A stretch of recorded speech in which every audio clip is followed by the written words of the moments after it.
முருங்கைக்காவை வச்சு சீசன் முடியறதுக்குள்ளே இந்த மாதிரி ஒரு பாயா பண்ணி கொடுத்துருங்க. எல்லோரும் ரொம்ப விரும்பி சாப்பிடுவாங்க. உடனே காலி ஆகிடும் இது.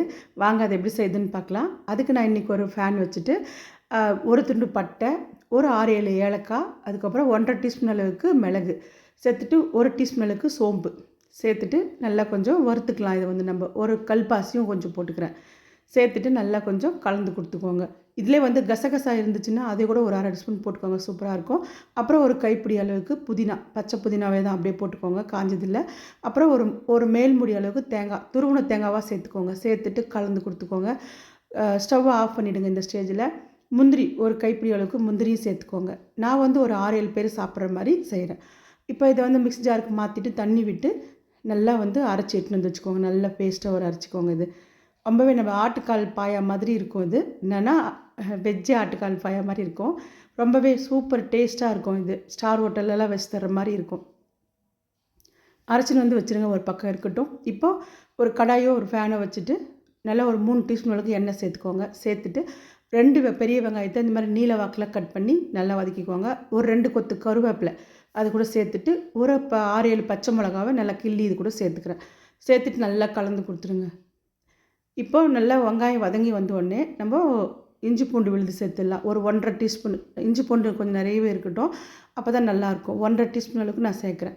சேர்த்துட்டு நல்லா அதுவும் பச்சை வாசனை போய் வதங்கட்டும். அதுக்கப்புறமா தக்காளி சேர்த்துக்கலாம்.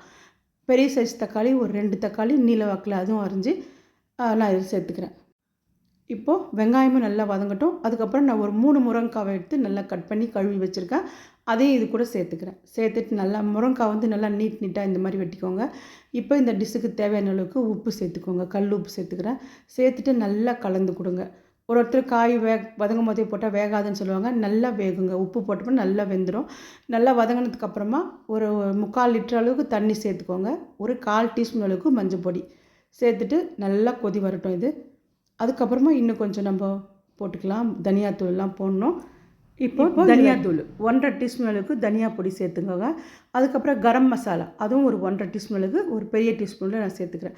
சேர்த்துட்டு நல்லா கொதிக்க வரட்டும். இது தட்டு போட்டு மூடி வச்சுருங்க. இந்த முருங்கைக்காய் ஒரு 3/4 திட்டம் வெந்த உடனே நம்ம அரைச்சி வச்ச விழுதை சேர்த்துடலாம். பாருங்கள் நல்லா கொதிக்குது. இப்போ நம்ம மூடி வச்சு நல்லா வேகட்டும். முருங்கைக்காய் வந்து வச்சு கொதிக்க வைங்க. அப்போ தான் அதோட எசன்ஸ் வந்து நல்லா இறங்கும். இப்போ இந்த ஸ்டேஜில் நம்ம அரைச்சி வச்சுருக்கிற அந்த விழுதையும் இதில் சேர்த்துடலாம். நம்ம ஏற்கனவே நல்லா வறுத்து தானே அரைச்சிருக்கோம் முந்திரி தேங்காயெல்லாம். அதனால் சீக்கிரமாகவே கொதி வரணும். ரொம்ப நேரம் கொதிக்கணும்னு அவசியம் இல்லை. சீக்கிரமாகவே ரெடியாகி வந்துடும். அவ்வளோதான். மிக்ஸி அலசியும் கொஞ்சம் தண்ணி சேர்த்துக்கோங்க. சேர்த்துட்டு நல்லா கொதி வரட்டும். பட்டர் வந்து இந்த ஸ்டேஜில் ஒரு துண்டு அளவுக்கு நான் சேர்த்துக்கிறேன். நல்லா கொதி வரட்டும். இப்போ இந்த ஸ்டேஜில் சேர்த்துட்டு நம்ம இப்போ ஸ்டவ் ஆஃப் பண்ணிவிட வேண்டியது தான். ஆஃப் பண்ணிவிட்டு ஒரு கைப்பிடி நிறைய கொத்தமல்லி தூவிட்டு இப்போ நம்ம இட்லி, தோசை, சேமியா, சாதத்துக்கு கூட சூப்பராக இருக்கும். இட்லிக்கு ரொம்ப அருமையாக இருக்கும். பட்டரை போட்டு நல்லா அப்படியே மூடி வச்சுருங்க. கொஞ்சம் நேரத்துக்கு கொதி வந்து அப்புறமா சர்வ் பண்ணுங்கள். அவ்வளோதான், ரெடி ஆகிடுச்சு பாருங்கள் நம்மளோட முருங்கைக்காய் பாயா. பாருங்கள், முருங்கைக்காய் இந்த அளவுக்கு வெந்திருக்கணும். நம்ம அழுத்தினா தான் உடையணும். அப்படியே கூழ் மாதிரி போகக்கூடாது. வாயில் வச்சு இழுக்கும்போது ஆட்டுக்காலை வச்சு உரிகிற மாதிரி இருக்கணும். அப்போ தான் சூப்பராக இருக்கும். இப்போ ஒரு பவுலுக்கு மாற்றிட்டு நான் சுட சுட இட்லி கூட சர்வ் பண்ணுறேன். நீங்கள் எது கூட சாப்பிட்டீங்கன்னு சொல்லுங்கள். சேமியாவா, சப்பாத்தியா அப்படின்னு சொல்லிவிட்டு சூப்பர் டேஸ்ட்டாக இருக்கும். மிஸ் பண்ணாமல் டைம் கிடைக்கும்போது செக் பண்ணி பார்த்துட்டு பண்ணுங்கள். இதே மாதிரி பண்ணுங்கள், சூப்பராக வரும். எப்படி வந்துச்சுன்னு கமெண்ட் பண்ணுங்கள், ஷேர் பண்ணுங்கள். தேங்க்யூ.